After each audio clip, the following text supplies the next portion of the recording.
Welcome back to another episode of the Eric Crocker Show. I'm really glad to join y'all from Southeast Arkansas. Still 49er fan all the way across the country down here in the South. Appreciate everybody for joining in today. We're going to talk a lot about Trey Lance, Ian Rapoport, other media outlets, counting a guy out, a Golden State Warrior or kind of former Golden State Warrior that didn't quite fit with the timeline of where the Warriors are and how that kind of portrayed to a guy like Trey Lance. And the upside, the potential, the ability, but not quite the timing being right. I hope everybody's having a great morning. I got my workout in and I'm feeling good. And I suggest y'all get some workouts in too, man. Like go out, get a workout in, get some sun. Listen, I hate running, but go on a jog. Matter of fact, sprint, right? Like when's the last time you sprint? I think they say something along the lines of like 5% of adults sprint after the age of 30. And I'm like, wow, that's kind of crazy, but I can see how that happens. So go outside, sprint, man. Go on a jog, feel the wind, feel the sun, and feel the Los Angeles Lakers. Let's go. All right, listen. I ain't gonna say too much about the game. I will say I think it should be a lesson learned. All right, that situations change. All right, situations change. And for whatever reason, I kept trying to tell people and kept trying to tell them and kept trying to tell them. The Los Angeles Lakers, they're up 3-1. Series is not over. Golden State Warriors, I have a lot of respect for them. Kerr, his ability to make adjustments. Lakers, they're still building that continuity. This is a team that's kind of thrown together. But at the trade deadline, man, they acquired a lot of new pieces. And they had to try to figure it out. Then LeBron was hurt. And guys didn't really get a chance to play together a long time. But ultimately, like this is a new team, and everybody kept looking at this team as it was the squad that started 2-10. I'm like, no, this is a drastically different squad, and everybody just, I don't know, they didn't take that into consideration for whatever reason. I don't know why, but I definitely am. I tried to tell people that this team was different, and they ain't want to listen. All right, so a lot of people are shocked. I'm not shocked that the Lakers are up 3-1. If the Warriors were up 3-1, wouldn't be shocked either. But I felt like the Lakers, were a lot better than how people were trying to portray them. So it's been fun watching. I thought last night was a great game on both sides. It's a shame that, one side has to lose. And I'm glad that my team didn't lose. But that was an awesome game. Steph Curry, he's amazing. It's interesting how quick people are jumping off the Jordan Poole.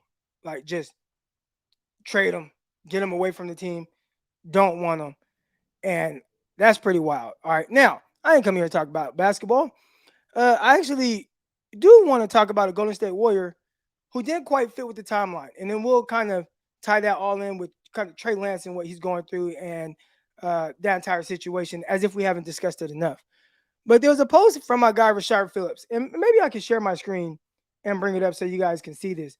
But Rashard Phillips basically kind of posted about James Wiseman. And I've actually heard people use this scenario before, but there are some things about James Wiseman I didn't quite know.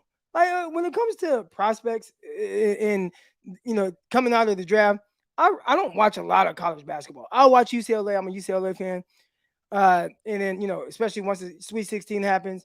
But outside of that, there's not a lot of college basketball that I watch. So there's some guys that I just don't know a whole lot about. And James Wiseman, I remember when he was drafted, and he was a pick that a lot of Warrior fans were really excited about. And I read this tweet, and this was this morning. This was just an hour ago. I was actually working out, and I saw this. All right, so if the screen isn't big enough, I'm gonna go ahead and read it to you. And before I get started, too, I do also want to say, Damon, I did see the super chat. We definitely about to get to that. All right, but James Wiseman. All right, so Rashard Phillips tweets out, the draft of James Wiseman set the Golden State Warriors back 3 to 4 years. Now, that part I didn't quite agree with. All right. But the draft of James Wiseman set the Golden State Warriors back 3 to 4 years. His development was too slow for the Golden State Warriors, for what Golden State Warriors were banking on. So they were forced to bail on the kid. The thin interior has caused a ton of stress for their perimeter players to mask over a glaring hole. The hybrid post position is the new age post player in which the Lakers have an advantage with Anthony Davis. Wiseman will be a terrific player, but his timeline wasn't aligned with the Golden State's deadline. Position roster construction is key. And I read that and I'm like, that that sounds a lot like Trey Lance. And there are a lot of people bailing on Trey Lance. And hold on, first, matter of fact, hold on, before I get to Trey Lance. So I'm reading now, I'm going to read the graphic. And the graphic says, and I'll click on it so we can see if we get that bigger. There we go. Boom. All right.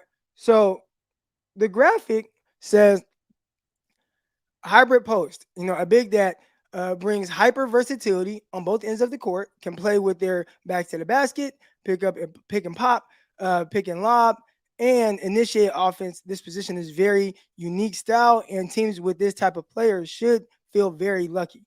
So they should have felt lucky that they had a James Wiseman, but James Wiseman's development didn't mesh with where the Warriors were, which essentially is a legit, championship contender, right? That's how Warrior fans feel every single year. And I think that's how 49 fans feel as well. But every year is like Warriors can win the championship. You saw last year, as sometimes it looked like maybe they were down and out. And it's like, no, we're going to come back from the dead and we're actually going to be really good. And we're going to win the entire thing. And then this year, same thing. You saw, maybe the worst road team in the league. You saw some deficiencies, but man, once the playoffs start, they're going to get it going. And we saw them do that, come back from down 0-2 against the Sacramento Kings. And right now, I think people are trying to bank on them to come back down, 1-3 to the Los Angeles Lakers.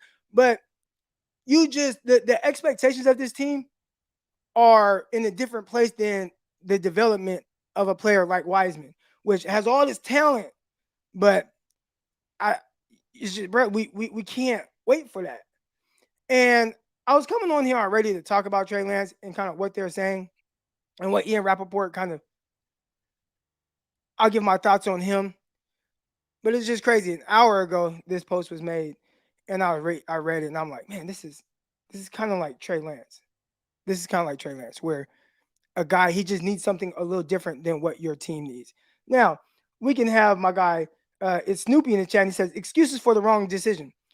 I think any decision could be the wrong decision if not in the right situation, right? That's in my opinion. Any decision can be the wrong decision if it's not quite the right timing. There's been plenty of decisions that I've made in my life that I feel like, man, maybe it wasn't that bad of a decision, but at that time, it was just not going to work. It was not going to work out for me. I remember quitting a job in 2019, maybe? Was it 2018? 2018.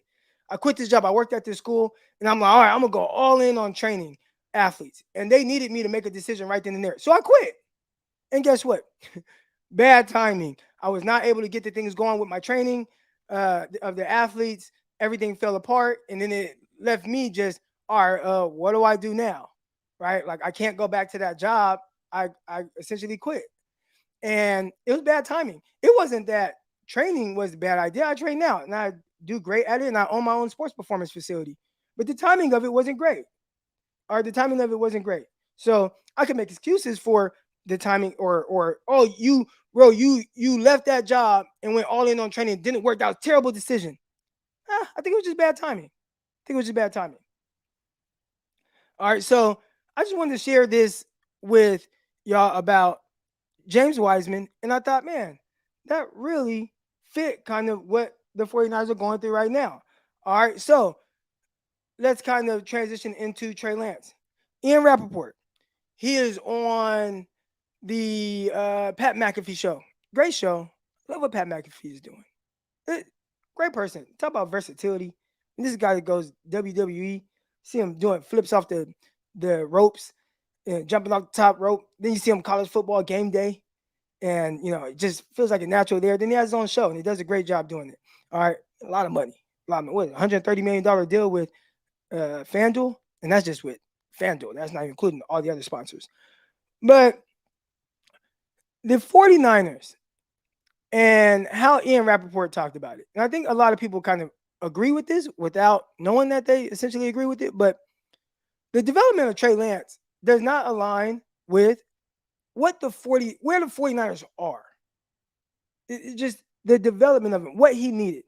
All right, so example about bad timing. All right, bad timing, because that's really kind of what this is about, bad timing. When he was drafted number 3 overall, you had Jimmy Garoppolo. And a lot of people felt like, oh, you should just be able to beat out Jimmy Garoppolo. I try to tell a lot of people, Jimmy Garoppolo is not a bad quarterback. Like, he's actually a good quarterback. You just want a little bit more, right? Like, you want more than what he is. And you see these other guys, and, but Jimmy's not a bad quarterback. So for a guy who limited experience, limited playing time, limited throws, has all these things kind of, hasn't played in a year. So, oh, yeah, you're going to come in and beat a good NFL quarterback, right? Like, a bad NFL quarterback is, you know what a bad NFL quarterback looks like, right? Guys that are out the league in 3 years, like, they're just gone. Maybe they had a little moment out of there. But, and you can beat those guys out, right? You don't really have to, there's not a competition. Trevor Lawrence, I think, what do you have? CJ Beathard behind him, or maybe Gardner Minshew. And it's like, okay, Gardner Minshew, whatever. You had a little moment or whatever, but you're not going to play over Trevor Lawrence. You're just not going to. But Gardner Minshew is not Jimmy Garoppolo. Jimmy Garoppolo is actually, to me, he's a good starting quarterback. Not great, not excellent, not tier 1, not tier 2, but good NFL quarterback. I never expected, if we're just talking about battle, like a quarterback battle, that this kid, Trey Lance, is going to come in and just beat out Jimmy Garoppolo. Like, he's just not there yet in his development. So with the 49ers, where they are, well, we have to play the better quarterback right now. Got to play a better quarterback right now. And that was Jimmy Garoppolo. And it was always going to be Jimmy Garoppolo.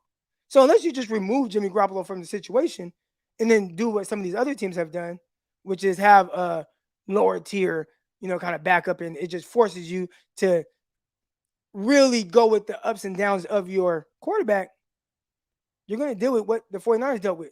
Everybody backing the guy that they've been in the trenches with, went to the Super Bowl with, played good football most of the time.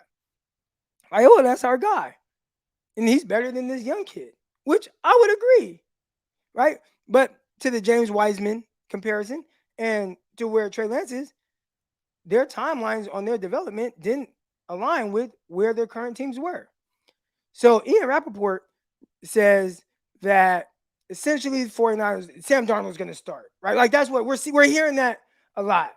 Sam Darnold, he's going to play over Trey Lance if Brock Purdy isn't healthy, of course.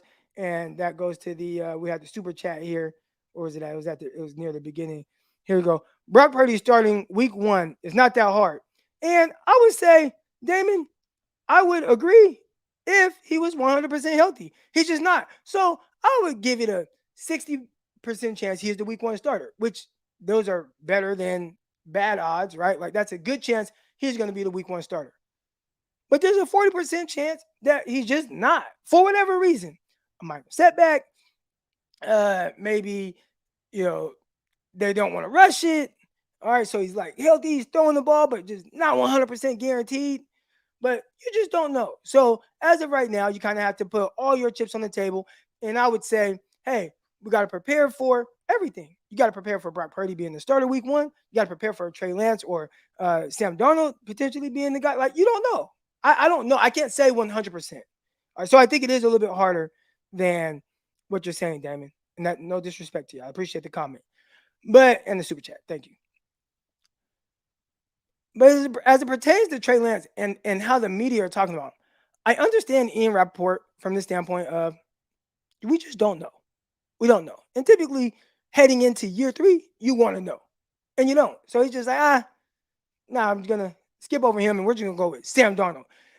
And the way I explained this on Locked On 49ers with myself, Brian Peacock, make sure y'all tune into that 5 days a week, was it's almost like credit, right? And they tell you, I remember like applying for certain things and they're like, you don't have any credit. And they're like, you got to get some stuff. And some people will tell you bad credit, and not like terrible credit, but bad credit is better than no credit. And I think that's where we're at right now, where Sam Darnold is bad credit. Trey Lance is no credit, right? Like, you just don't know. But you have another guy who, even though he's bad credit, we at least know what the bad is or what the bad looks like or where the bad stems from.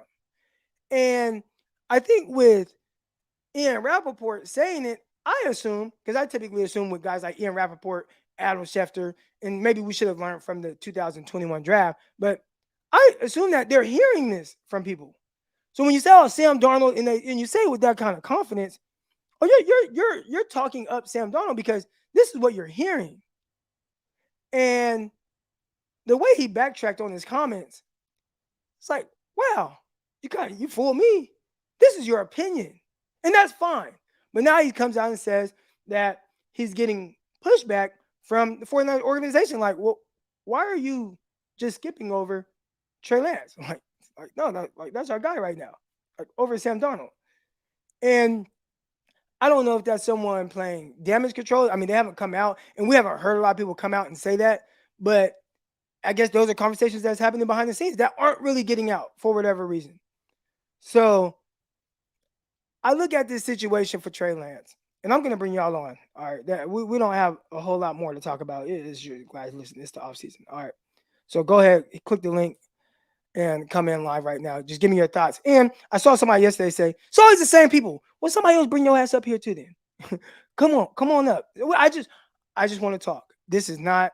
Remember, this is a show for the people, man. This is for y'all. So y'all come on up here. It is a lot of times the same people, and I enjoy their input. We can have new people. Anybody, come up. All right. But I always assume that the insiders are talking about things that they're hearing, not just their opinion. And it kind of threw me for a loop to hear Ian Rapoport kind of backtrack on his comments. So as far as Trey Lance goes, listen, we've had this conversation plenty of times, and it feels like a couple different things with Lance.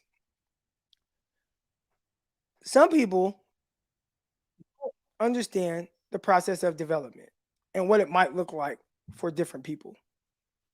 And because of that, I never just count anybody out. I just don't. Right now, over time, if you truly show me like who you are, then great, and we'll find out. But I, it's such a small sample size with Lance. I don't know. Maybe you can go off of reading the tea leaves, which is what I think Ian Rapport did, and say, well, Park Praise a starter and this and that. But I'd say also they decided not to trade him away, right? Like, oh, we don't like this guy and we want this guy more, so well, no, we're not going to trade him though.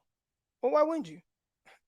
Maybe they can't, and that could be a scenario as well. Maybe nobody wants Trey Lance, but it is very interesting that for a guy with such small sample size, everyone has just told you that what he is and what he isn't. And I don't think I've quite ever seen that before. And one thing that I've noticed with fans, and there's no disrespect to y'all, y'all know I love y'all. A lot of people get it's very black and white with y'all. It's either this or that. And if you see this, oh, that's it. And if you see this, oh man, he's the greatest. And I'd say the truth will come out eventually, but why are we rushing to judgment? Why are we trying to push people out? Why are we trying to every chance just kind of beat down on people? Or oh, this guy just sucks, or this guy's a bust. And then the moment the guy goes out and has one smidget of success, he's the greatest ever, right? I always knew it. And it's like, dude, just calm down. Even with Trey Lance, we will find out. We will find out. I'll tell you what I do know about Trey Lance. He has a lot of talent. Can he be more consistent? That's my thing. If he can't, he'll be a backup. Or he'll be on another team. See how I did that? If he can't do it, he'll be on another team. He'll be a backup. Cool. All right. But if he has a natural progression of just getting better, which a lot of people do in most walks of life, right? Even me with this streaming. At first, I was recording from a little screen, a little webcam. Then I was recording from an iPhone. Now I got a DSLR camera. Look, it even focuses. Look how it focuses on my hand and blurs out the background, right? That's like kind of just a natural progression. Now I got a sound bar. All right. I can press all kind of buttons. It's just a natural progression, right? And this happened over years. So I say all that to say, I've never been one to rush to judgment on anything. And I always want to see things through. Like the youngsters say on Twitter, on Instagram. Got to see it through, my guy. All right. But here we go. First caller coming on. I'm gonna bring on Tia. Tia, good morning. How you doing? Tia, you're muted. All right, we're gonna send Tia backstage. Tia wasn't ready. All right, so Tia, we're gonna send you backstage. I'm gonna take my applause back now. Come back up when I see you click that little mic off or a little muted thing. Then I'm gonna bring you back on. Matter of fact, real quick, hold on, because there was some super chats I didn't get to. All right, fish and chips. All leaks and backtracking from the Niner front office. All leaks and backtracking from. Okay, so fish and chips is saying people are saying this, but now they're backtracking. Now, here's the thing: why would they be backtracking? And I saw my guy. I'm not gonna take my guy Javier Vega's take. But I did see Javi say something along the lines of maybe, and I don't know, but maybe the 49ers so far have seen a better version of Trey Lance. And now they're on shorts and a t-shirt, but sometimes when you just see it, it just starts to look a little different. So maybe just whatever he's doing right now, and I don't know. I mean, we're talking about a couple of days, but maybe they just looks a little different when I'm throwing the ball. He's not really missing routes on there. It's just routes on there. But maybe it just looks different than what it looked like previously. And maybe they're like, you know what, Ian? Hold on, Ian. We're gonna get back to that. We're gonna get back to that. Now, I don't know. Listen, don't get up in the comments getting at me. Okay, I'm just telling you, I don't know. But maybe that's why there could be some backtracking. And that was my guy, Javier Vega's take. That's not my take. Okay. If Trey is so bad, why keep him and not trade him? You know what, Tia? That's a great question. And Tia is on now. And here we go. I'm going to push the buttons again. There we go, Tia. I see you. The mic is ready to go. Good morning. How you doing? Yeah, I'm good. How you doing? I'm doing very well. And thank you for calling in. Do do you want to kind of elaborate on your comment here? If Trey is so bad, why keep him and not trade him? Yes, it just seems like to me that everything is negative about Trey before we seen enough to be so negative.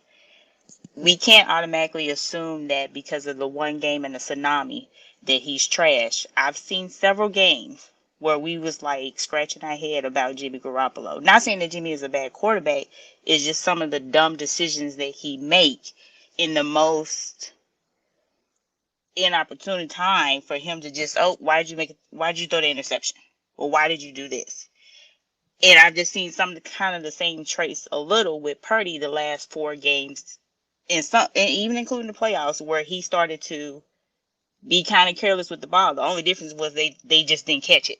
That's Yeah. that's really the only difference, was that the defenders decided to just drop it. But there were plenty of times where me and my husband sitting here like, why would he throw that ball? Like, why would you try to fit that in there? Or why would you try to do that? So I just want people to give the same grace that we given to Jimmy and to also to Purdy, to let Trey make a mistake and not automatically say, see, he was trash. See, he wasn't that good. You know what Just I think, Tia, and you can correct me if I'm wrong here. I feel like there are a lot of people that are more. They're just more comfortable with the known, right? And let's say right. at your job, and I'm not sure where you work at, but hiring somebody, you just that's why a lot of people hire like their friends or people just like, oh, I just know Right. this person more so than the unknown. And I think with fans, there's more known about Jimmy Garoppolo. There was more known about Brock Purdy. Even though it's been 8 games, but that's a lot more than we know. We Hmm. saw him start 8 straight games or finish whatever it was, right? I mean, he came in, played most of the game against the Dolphins, played 6 or 7 straight games, and then obviously he got hurt against the Eagles, but you won every game, and it's like, man, there's a lot of known here, and I think he did a lot of really good. And I think when it comes to Trey Lance and maybe how people feel about Lance, there's just so much unknown. So do you think that's more of the issue than anything with just in people's natural, like just their lives, they like to just go with more of what they just see as opposed to having to project something? I think it's a little bit of that, but I think there's been a section where they never liked him, period. Ever since the Niners were tied to Mac Jones, it's automatically been, oh, Mac Jones, we should have got him. Right. He's our guy. I think whatever how it ended with Kaepernick left bad taste in people's mouth. So I think they're afraid of that situation happening again. So I think there's a lot of undertone kind of really when people talk about Trey Lance, because to me personally, I don't think he's done enough for me to say he's trash or he's good. I don't know. So that's where I'm coming from. I'm not going to sit here and say Purdy is Joe Montana, and because he played so great for 8 games, he's the savior of the Niners. I don't see that yet. I see he played good. I think he's a better version of Jimmy. I can say that much, but I can't sit here and say, oh, he's the next Patrick Mahomes or he's the next Joe Burrow or Justin Herbert or Josh Allen. I can't say that because I haven't seen enough. Because when we play the real teams again this year where they have enough tape, then I'll be able to see how you play, because the end of the 8 games, nobody knew who you were. They thinking they playing Jimmy Garoppolo, but they really playing Brock Purdy. They got to figure out, okay, what is his tendencies? It's not really a lot of tape on him yet. So I can see why we would surprise people, because it is a surprise. It's like, oh, okay, we got to figure out how to play this team. I just think people just need to just give it a chance. Okay, if he lose out to Sam Darnold, cool, fine. But Right. don't automatically just say because Sam Darnold's on the team, he all of a sudden just turned the blink of an eye and he's just going to play great. If he was trash with the Carolina Panthers, with the team that they had prior to him getting hurt, if Baker Mayfield can beat you out of their job, I'm kind of looking like, okay, what's really going on? Regardless of the coaching, what's really going on? Because Baker Mayfield is no, he's not what that is. He's just a person that can play a couple, few plays, and then he reverts to back old Baker Mayfield from Oklahoma. So I just think that people just need to give it a chance and let him show if he's good or not. He's only played a couple of games, so I don't know why everybody have these expectations that he's just gonna come in and be Patrick Mahomes. Patrick Mahomes, if anybody watched Texas Tech, Patrick Mahomes is throwing the ball, just throwing it to everybody that's on the other team. He may have a whole bunch of yards, but he wasn't as great in college. But people don't realize that because they think, well, he came into the league, he plays, and now he's just doing all this other stuff. You got to give time for people to go out there and make mistakes. And then if he looks horrible, we got to answer. But I just can't automatically just say he's a wash because we only seen maybe 2.5 real games of him playing. That's not fair to him. And if the Niners think he's so bad, let him go and go somewhere else and prove it. Don't keep him on the team if you're not going to give him a chance. That's ruining his career. And also, you're going to look bad because it's like, well, why would you sabotage him just because you want to save face? Right. And that was Let him go. that's part of my thing too, where what's best for Trey and your organization, right? Right. If you are 100% all in on Brock Purdy, which I could see them doing that, right? He played very well, and like, as you Right. alluded to, there was some things start looking a little weird at times. Right. Yeah, you know, as expected for a young guy, there's going to be some ups and downs, etc. But if you're Mm-hmm. all in on Purdy, then why not get the most for Lance? Right now, you'll get more value for Lance than you'll get if he's a third string quarterback or second Right. string quarterback. Right. So let him go and let him go to a team to where he'll have more of an opportunity to have his ups and downs, like the Warriors. And I kind of talked about James Wiseman earlier, but Mm-hmm. like James Wiseman went somewhere. The expectations aren't championship right now. Can you grow with this team? I saw the Lakers do that with several guys, right? With Mm-hmm. letting go guys like D'Angelo Russell, Alonzo Ball, Brandon Ingram. Ingram Josh went to the Hart. Pelicans and he's flourishing. I mean, they were like good. Right. They're good. If they had Zion Williamson, we might be talking about them playing right now. Mm-hmm. And I think sometimes people just go somewhere else then if this isn't going to work for you. But Tia, I appreciate you calling in. Thank Uh, you. Thank you so much. You got to come on more. You got to come on more often. Thank you. All right. Shout out to Tia. I did star one comment here, and it says Anthony Richardson is perfect place is a perfect place. Wait, AR is a perfect place for his timeline. Bottom 5 team with a new coach. So I agree, right? If you're talking about Anthony Richardson, and I'm very curious to see how they go about developing Anthony Richardson. Like, what does it look like? What do they do with him? And then how it turns out. Because while I do think he's more just physically gifted, but Trey Lance is physically gifted. Like that part's not an issue. Now, he's not a 4'4", 40 guy like Anthony Richardson, right? I mean, just freakish, natural throwing motion, all those things, but just in the sense of what they need. I think overall, like they need something very similar, which is really just time. They just need time. So I'm curious to see what do the Colts do with Anthony Richardson? They just throw him in and play him and just live with whatever it might look like, the good, the bad, the ugly, kind of like Buffalo did with Josh Allen. And I ain't saying any of these guys are gonna be Josh Allen, but that's what Buffalo did. Matter of fact, did he even start week one? I feel like it was like Nathan Peterman or somebody trash.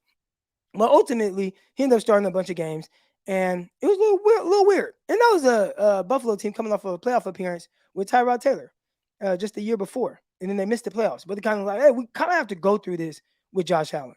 We kind of have to go through the peaks and valleys, the ups and downs. And they did it, and they were kind of better for it, and they compete, and he's one of the better quarterbacks in the league. All right. I'm curious to see what the Colts do with Anthony Richardson. Do they kind of take that same type of path? All right, here we go. Coming on now. I got my guy, Deshaun. Deshaun, how you doing? What's up, brother? I had to check in with you, man. You ain't been here a while. I had to check in to say hello. Yeah. Don't mind the noise in the background, brother. Yeah, No, I you kind of sound like what good. you're saying, man. We talk about the situation. Um, your other caller was on point when they talk about maybe the locker room not embracing the movement of going to Trey Lance and not. And I expected Kyle Shanahan as a head coach not to be the friend type of head coach, but be the leader and leading them into a new era of Trey Lance, because that's why a lot of people were kind of getting on him, or while I was getting on him was because of the fact that he still kept Jimmy Garoppolo on the line. And yes, it was good for like the winning standpoint, but for the culture change standpoint, it was bad Yeah. to hedge your bet like that. Um, Trey Lance, again, I still believe if they trade him, it's going to be a bozo move, because all I see in Brock Purdy is another Matt Schaub, a better moving Matt Schaub. What I mean by that, in these quarterbacks, we always fall in love, or Kyle Shanahan and Shanahan system have always had these non. The only time I've seen them win is with a quarterback who has superior talent. Now, not to say that Brock Purdy, we're not going to win a lot of games and stuff with him, but I don't think we win the Super Bowl with him, because it's going to come down. You cannot hide players' deficiencies for so long. Eventually, the NFL is going to catch up to them, and that's what I was talking about. Because you're the only person I really come over here I've talked to. Yeah. I put a comment on Greg Cohn's channel once, and I said, look, in business, you got to trust but verify. We can trust that Brock Purdy you can win games with, but we're gonna verify that he is the franchise quarterback this season. Do you You think that know, because they're doing that process, that's why they're reluctant to let go of a Trey Lance? I think it should be that way. It should be a competition. Now, if Brock Purdy is who we think he is, or who they think they is, then he should win this competition. Like right now, yeah, he should be ahead of the Correct. competition for what he did. But you don't if if you complain about Trey Lance being given the opportunity, given the job, and then you turn around and you want to give the job just to Brock Purdy based on those short sample size, then we're doing kind of the same thing as we did with Jimmy Garoppolo and all this stuff. So I think no, you don't trade Trey Lance right now. You let them battle it out, because we still don't know how it's still out there. You don't know how Brock Purdy is going to recover. You just So don't. I think that's the thing. Like, if I was gonna worry about anything, it would be more so a Jimmy Garoppolo situation, kind of all over again, where we watched the 5 games, and it's different. On paper, you look at stats. If you look at like touchdown passes to interceptions, Brock Purdy outplayed Jimmy Garoppolo. But I think if you just look at what it looked like, I think from that standpoint, it looked a little bit more similar in the sense of Mm-hmm. just somebody coming in, being a leader, commanding, being very efficient. And it was good. And you win a lot of games. And I think you can win like that. Let, I would say the let me first ask you 3 games, this. well, I was going to ask you too, but hold on. The first 3 games next year, it looked a little weirder, right? Where week one, and again, this is after a healthy offseason, and I think it was Kyle Shanahan kind of putting more on Jimmy's plate. Maybe that was the case. Mm-hmm. But week one, you throw 3 picks, 1 pick 6, and you lose to the Minnesota Vikings. Week two, Mm-hmm. you go play Detroit Lions. It looks weird, and you damn near throw a pick 6 to lose the game, but they call holding on the other side. And then week three, you get demolished by Mahomes and those guys. All right, I think we might have lost Deshaun. We'll bring him back if I see him pop up again. But you just kind of look at that situation there, and I think if there is any pause, and again, I think that Brock Purdy, based off what he showed, like man, his floor is pretty good, and he can probably Mm-hmm. only get better. That's what you would assume. But I know you wanted to ask a question, so I'll let you get to that. So I was looking at this, and everybody talks about Brock Purdy, his command to the offense, and how the fact, and we lose the fact that we were rolling. In that 6 game winning streak before Brock Purdy got in, the Niners was the number one offensive efficiency team with Jimmy Garoppolo, and that's reflecting the trade for Christian McCaffrey. The other thing that's not been shown is during that time the defense was playing out their mind and given a short field. If you look at Brock Purdy, what I liked about Brock Purdy was he did put the ball in the end zone a little bit more, but he was working with short fields.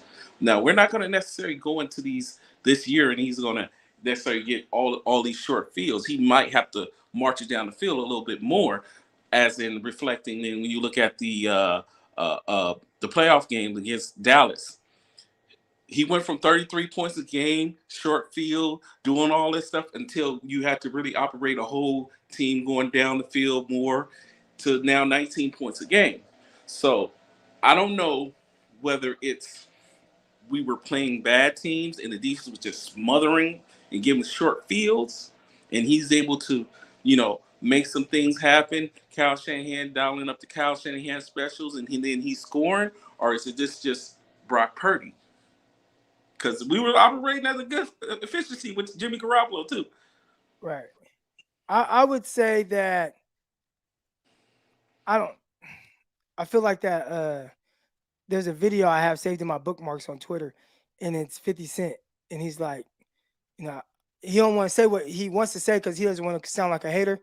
But I think there were a lot of circumstances if you kind of like filter through and like nitpick where you could say that there was a lot of help from Shanahan and company. Now, that is not Brock Purdy's problem, right? Like it's like if I'm Brock Purdy, it's like, well, don't knock me for that. Don't knock me because I have a good offensive coordinator. Don't knock me because I have these Right, terrific weapons that are terrific run after right. catch guys, etc.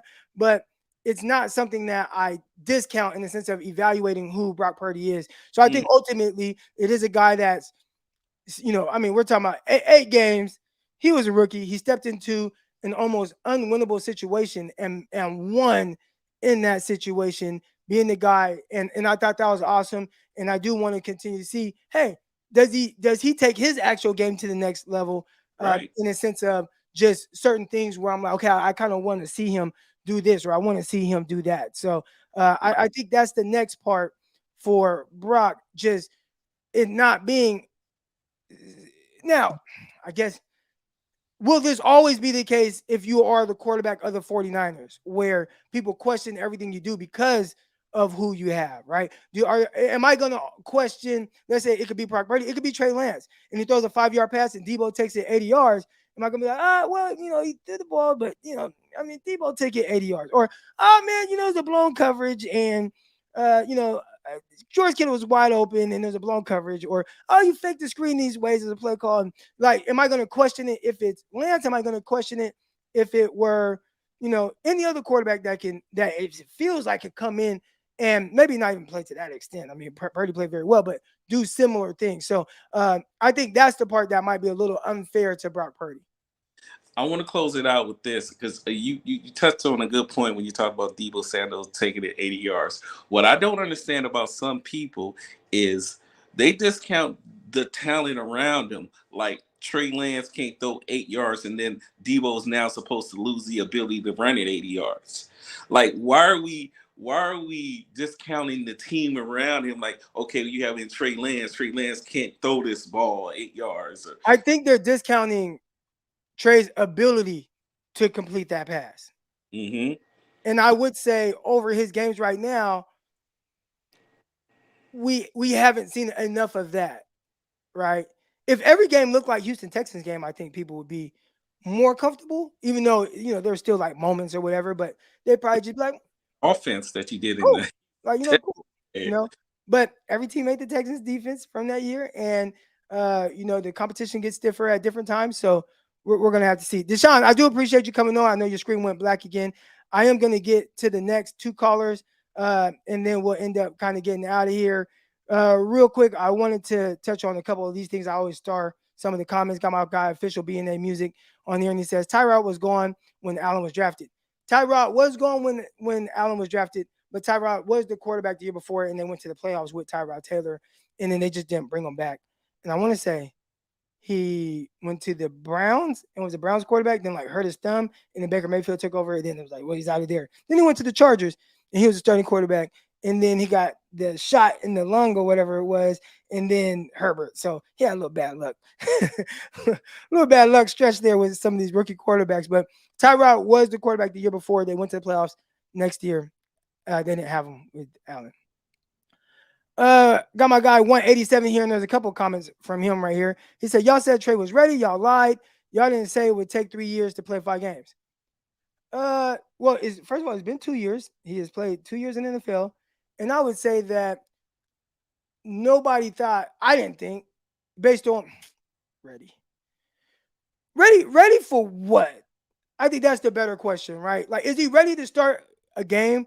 I would say when you saw him against the Cardinals, and it was like, okay, there's some cool things. Okay, bad interception.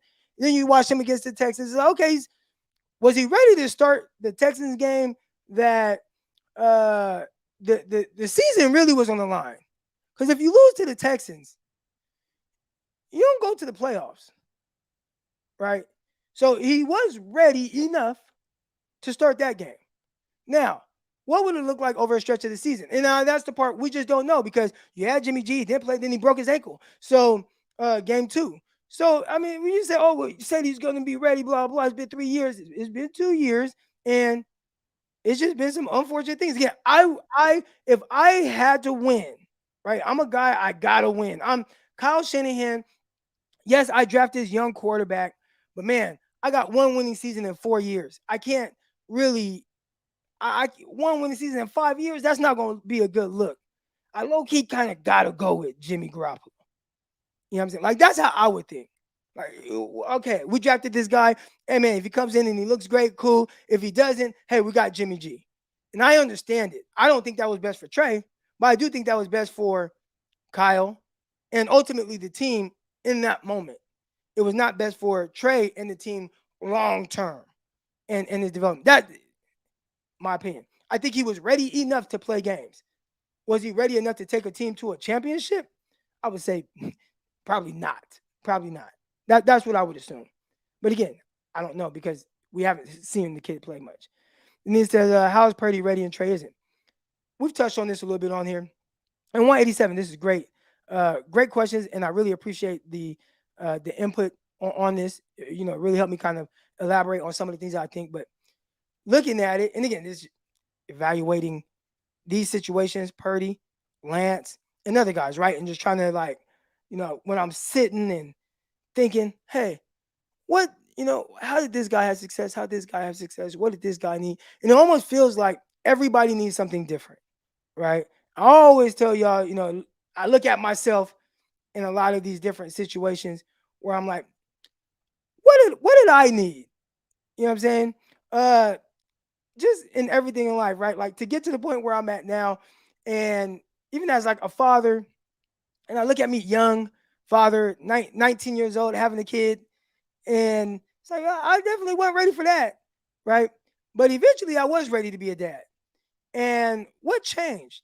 And I would say experiences, my circumstances, learning, being very open-minded, understanding how I may have hurt people, and understanding how, man, maybe I need to do these things with my kids, some different things than my mom and dad did with me, or even sometimes growing up without a dad or whatever. So I look at the Purdy situation, Trey Lance, trying to like look at it from all different angles, and I would say one of the biggest differences I see right now is the experience of being a 3.5 year starter for Brock Purdy has tremendously helped him be more ready than Trey Lance, a guy who started 1 year at FCS, then missed an entire next year, then had to sit the bench behind Jimmy Garoppolo the next year, which was understandable. I think that their circumstances are different, their experiences are different, and all the experiences that Brock Purdy had helped him be ready for this moment. The experience of going through ups and downs at Iowa, the experience of sometimes having to carry Iowa, the experience of throwing an interception and how do I come back from that? Uh, the experience of just multiple off seasons being the guy, learning how to be a leader, learning how to command attention from your guys in the huddle, right? Being the guy. I feel like all of those things, when you ask how's Purdy ready and Trey isn't, all of those things prepare him to be more ready for the situation. And Trey, we talking about freshman year, redshirt freshman year at an FCS where guys stayed 4 or 5 years, probably wasn't the leader. Now they might have looked at him as the leader in the sense of you're the starting quarterback of our team, but did they look at him as the leader of we done been through the trenches with you, we done been through all the ups and downs, we done seen you in your at your lowest? Like no, you didn't even see him lose a game. He didn't lose no game at North Dakota State. So in the sense of being like the leadership and some of the qualities that we're seeing in Brock Purdy, which I feel like has really helped him take on this head on and be really good.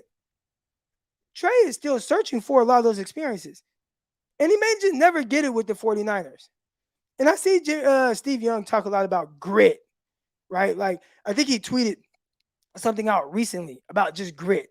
And Steve Young on Tampa Bay. We talk about Steve Young as a 49er, MVP, offensive MVP, throwing touchdowns, all those things, Super Bowl champion. That was not what he looked like in Tampa. Now, when he was in Tampa, I was was I even born? I was born in 1987. I think it was around that same time. All right. But he was terrible from everything I've seen. And he learned from that. Like just going through just these ugly, ugly times. Ugly times. You learn from it. And I think it helps you. I think whatever ugly times Purdy had went through at Iowa State in all the situations, I think it helped him be more ready for the situation with the San Francisco 49ers. Just my opinion. Just my opinion. All right. Appreciate the comment. Here we go. I'm going to bring both y'all on because we're only going to be on for about 7 more minutes. All right. So, first and foremost, we're bringing on my guy, Gammon Brown. Gammon, good morning. And then, Good morning. course, we are bringing on the excellent Shunda Boy. Shunda Boy, how are you doing? So, Good. We've talked a lot about the situation. It started with Ian Rapoport and really just a lot of media things. I don't listen to a whole lot of other stuff. I try to not listen to as many podcasts. I used to listen to a lot of podcasts, but now I want my thoughts to be mine. You know what I'm saying? Like I don't even want any I don't want any what's the word I'm looking for?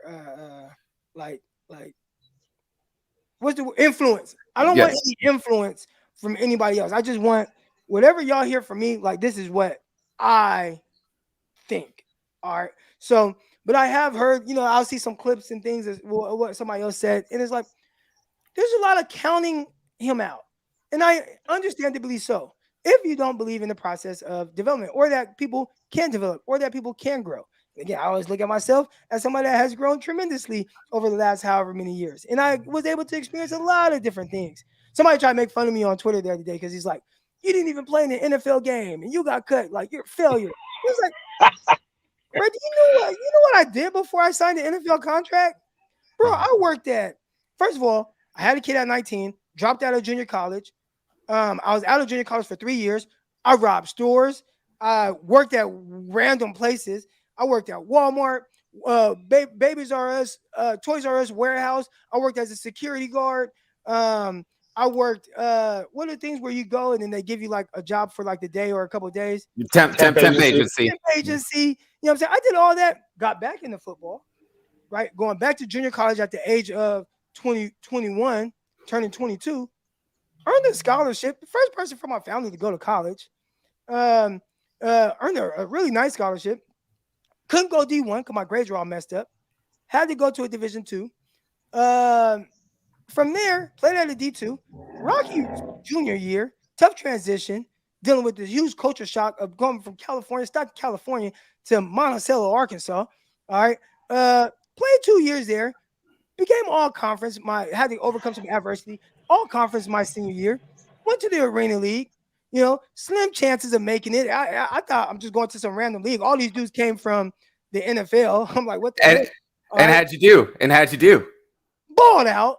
And you know what gave me the confidence? One of the guys said, Croc, why are you here? And I'm like, bro, what you mean? He's like, bro, you should be in the NFL. And he had just came from Tampa Bay Buccaneers. I'm like, really?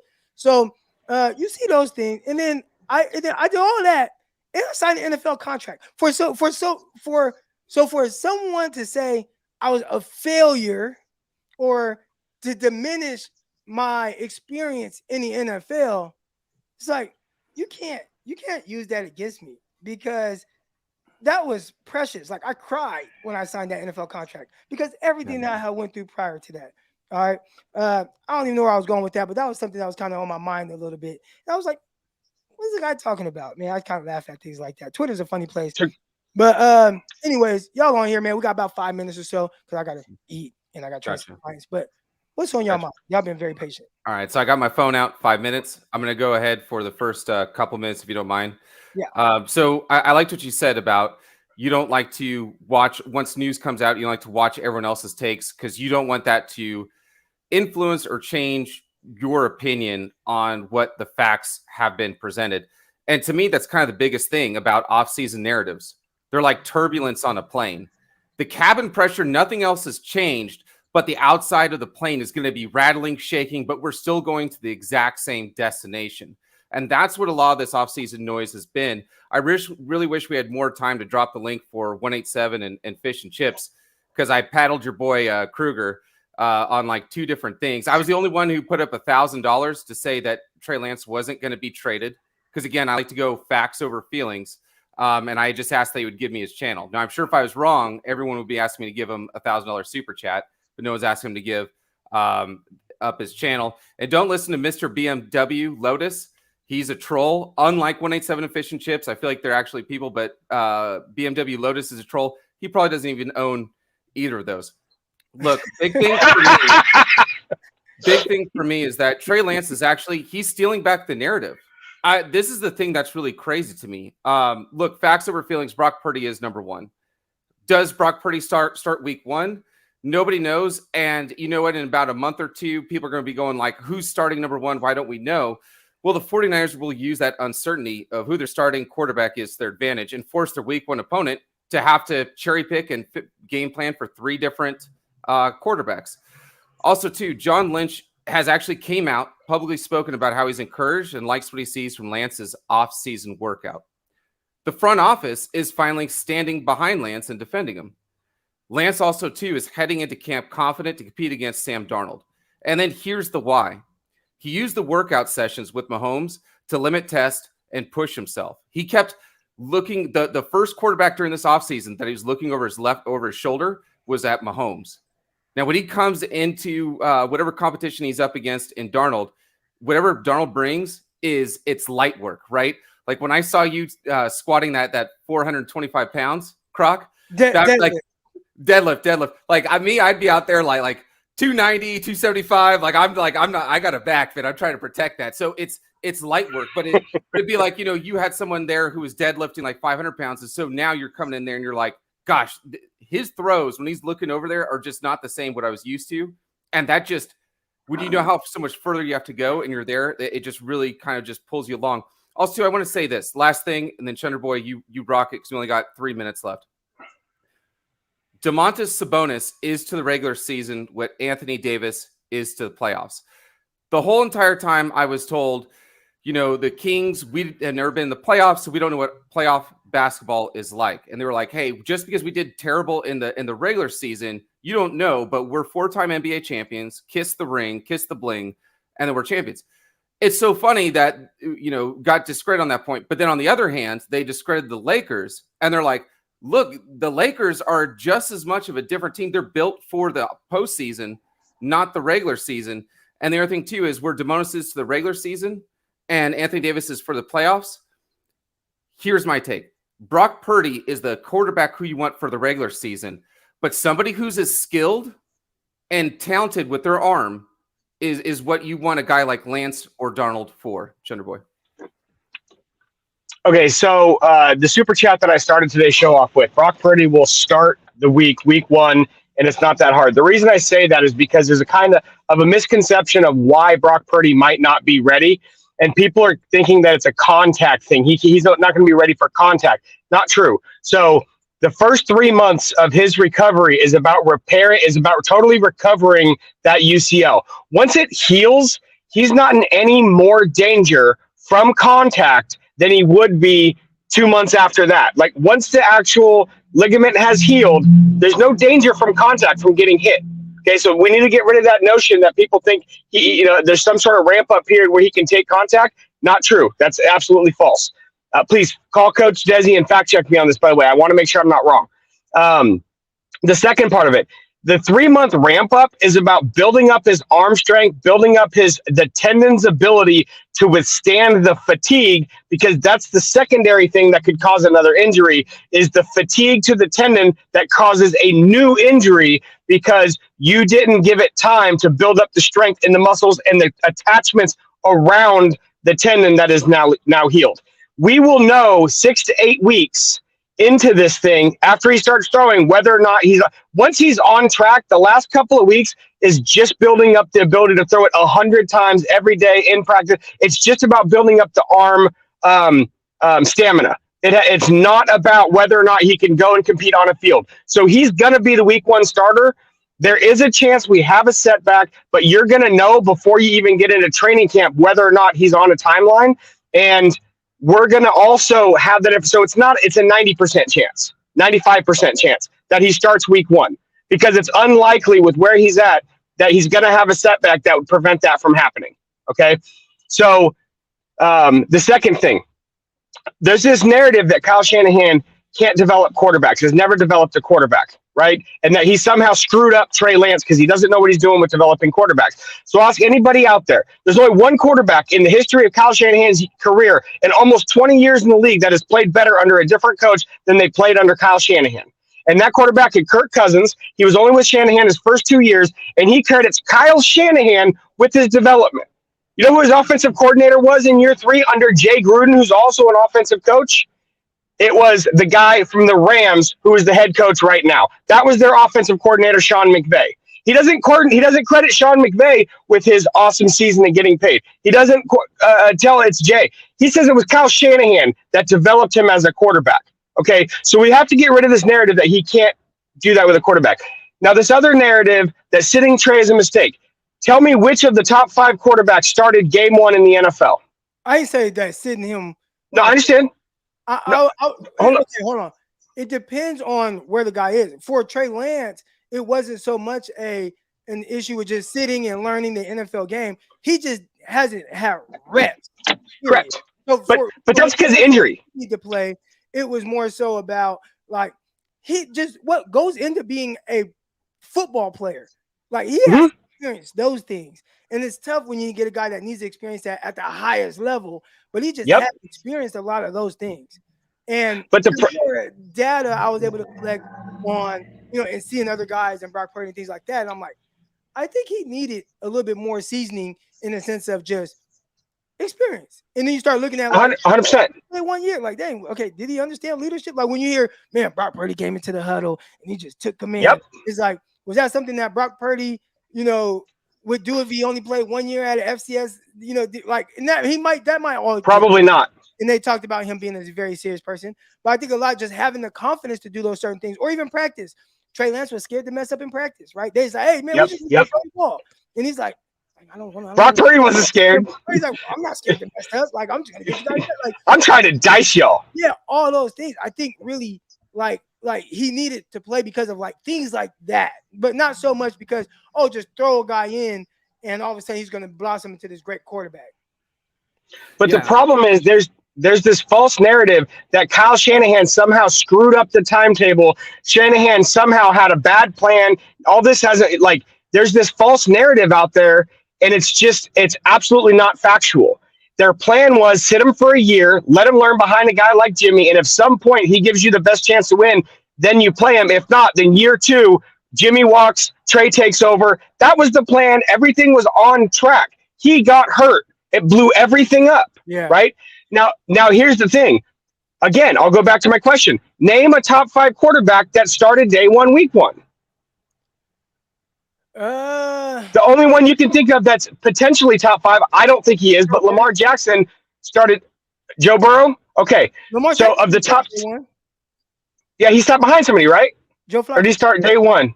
Okay. So that's every single one of these quarterbacks, even Justin Herbert, only got his starts because a doctor accidentally stuck in a needle too far on Tyrod Taylor. Right. Like, none of these guys start day 1. The only reason the Bengals. A lot of people saying Herbert did not start week 1. Correct. It was like he did not. And the plan was to sit him. Right. A doctor stuck a. Yeah.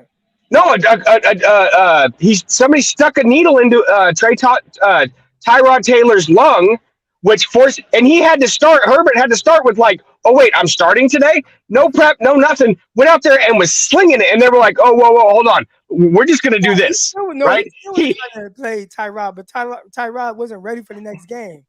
Yeah, like people totally forget all these narratives. Every single coach wants to sit the quarterback for a year. All of them. Burrow started week 1 because there's nobody else to play. Right, they didn't have a quarterback they didn't have a stopgap veteran.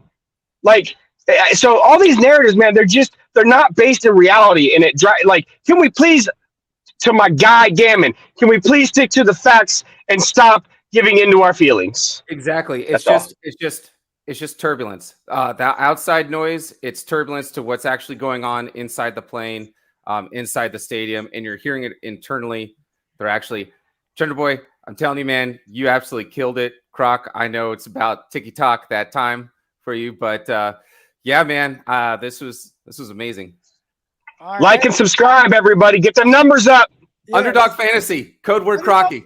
Promo code right there. People that have sent me some of their things, and somebody just made a bunch of money. Yeah, I mean, there's dollars off of $100 that they put down. And so Underdog Fantasy, promo code Crocky, go to underdogfantasy.com or download the app. You're so close.